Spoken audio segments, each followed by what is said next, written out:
What's up guys? For this video, ang pag-uusapan natin is about intermittent fasting. Check it out.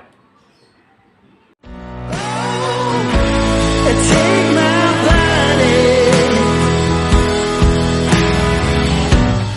Oh, just take my body.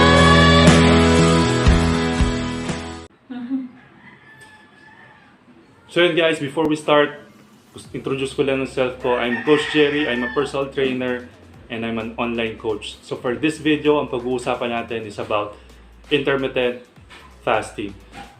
So before, way back pa, 2 years, 3 years ago, ang dami ko ng vlogs about intermittent fasting. So ngayon, since binubuhay natin yung YouTube channel ko, and for everyone, back to start tayo about intermittent fasting, what is the basic of intermittent fasting, and how we can start on intermittent fasting. Okay, so share ko lang, na-discover ko yung intermittent fasting 2 years, 3 years ago sa Fitness First sa gym.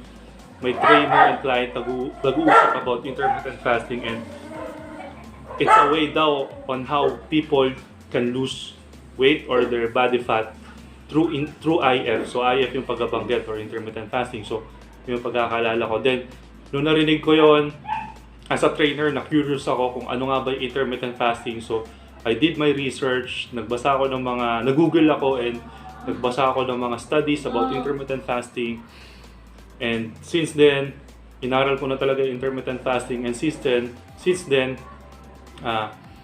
ginagawa ko ng intermittent fasting, and kung meron time na na-stop ako, pero since then, tuloy-tuloy, and it helped me maintain my weight, and it also helped me to reach my lowest body fat, which is 4%, 5% way back before pa. So yun guys, yung i-share ko sa inyo, yung basic ng intermittent fasting, and I hope makatulong to sa inyo. So let's start. Intermittent fasting guys, it's not a diet, it's a meal pattern. So meal pattern, ibig sabihin, iniiba lang natin yung time ng pagkain natin, and hindi natin iniiba yung component ng food natin. So yung kinocompress lang natin yung time ng feeding time natin, and ina-extend natin yung fasting time natin, or yung time na hindi tayo kumakain. So intermittent fasting, it has two components. Number 1, yung fasting time natin. Number 2, yung feeding time natin. So sa fasting time, that's the time na hindi tayo kumakain, and that's the time na naglo-lose tayo, or naglo-lose tayo ng body fat, or nagagamit natin yung fat natin as energy. And also, this is the time na dinideplete natin yung glycogen store natin para magamit natin as energy, and then yung body fat natin, ma-release natin and magamit natin siya as energy. So yun yung fasted time or yung fasting time.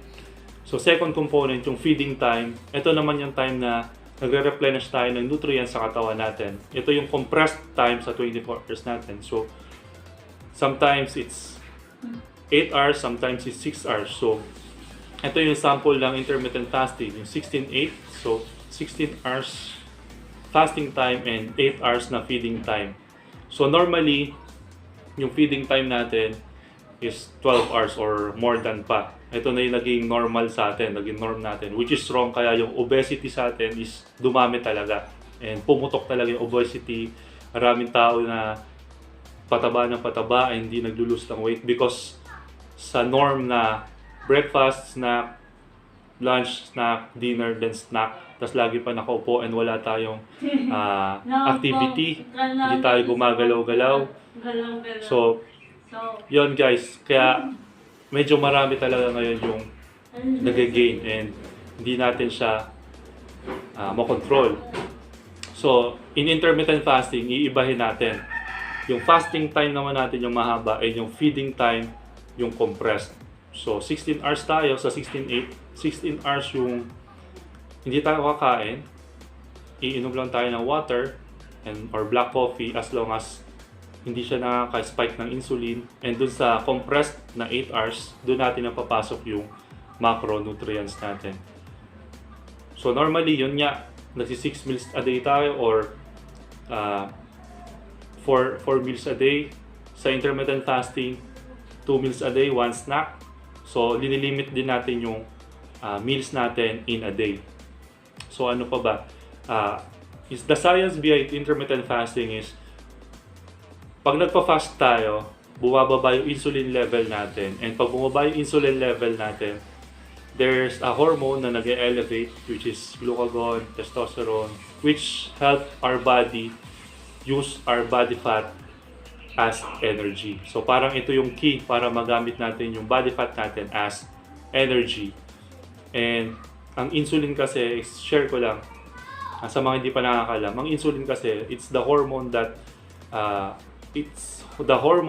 store our sugar, blood sugar into our muscles and into fat. So pag hindi na kaya ng muscle natin i-store yung glycogen or yung sugar, ang gagawin ng katawan natin is gagawin niyang fat deposit.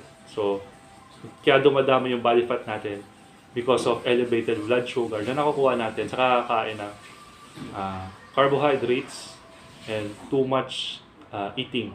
So frequent eating, kain tayo ng kain. So elevated lagi yung insulin natin. So ang ginagawa lang natin, pinapababa lang natin yung insulin natin para naturally magamit natin yung stored body fat natin. Which in result, maglo-lose tayo ng body fat. So remember guys, intermittent fasting is not a diet. So pwede mo siyang isabay sa complementary siya sa keto, sa low carb, high protein, vegetarian, or yung normal lang na normal plating natin na rice, veggies, or mga lutong bahay. So, yan lang guys. Paano ba magiging effective yung intermittent fasting? Sabayan natin siya ng light workout, HIIT or strength training, and make sure hindi natin ma-break yung fast natin. Make sure din yung pagpili ng food natin is natural, yung mga natural food. Huwag naman yung mga processed food like mga McDonald's, yung mga mga kung ano ng processed food. And make sure yung mga juices, since mataas din yung sugar nun. I advise if you're not overweight, dun ka lang sa 16 hours to 20 hours. If you're overweight, I advise 16 to 24 hours or yung ba sumasagad pa. So how do we start intermittent fasting? We start intermittent fasting through 14 hours, then after a couple of weeks, we do 16 hours.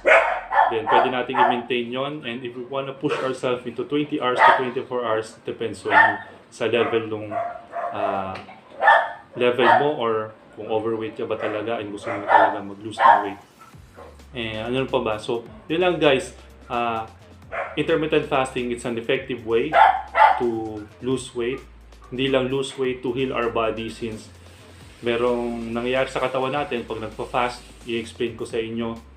And if you want to know more about intermittent fasting, research no Dr. Jason Fung, yun yung idol ko sa intermittent fasting. So sa kanya ako, yung books niya na Obesity Code, binasa ko yan. Tsaka yung dalawa yung book niya, nakalimutan ko yung title ng isa. So Dr. Jason Fung. So yun lang guys. If you wanna learn more about intermittent fasting, please subscribe to my channel. Bubuhayin natin itong YouTube channel na to para mas marami tayong ma-inspire to lose weight, to be healthy, and to be fit. Maraming salamat guys. Don't forget to hit the like button and subscribe. Yun lang.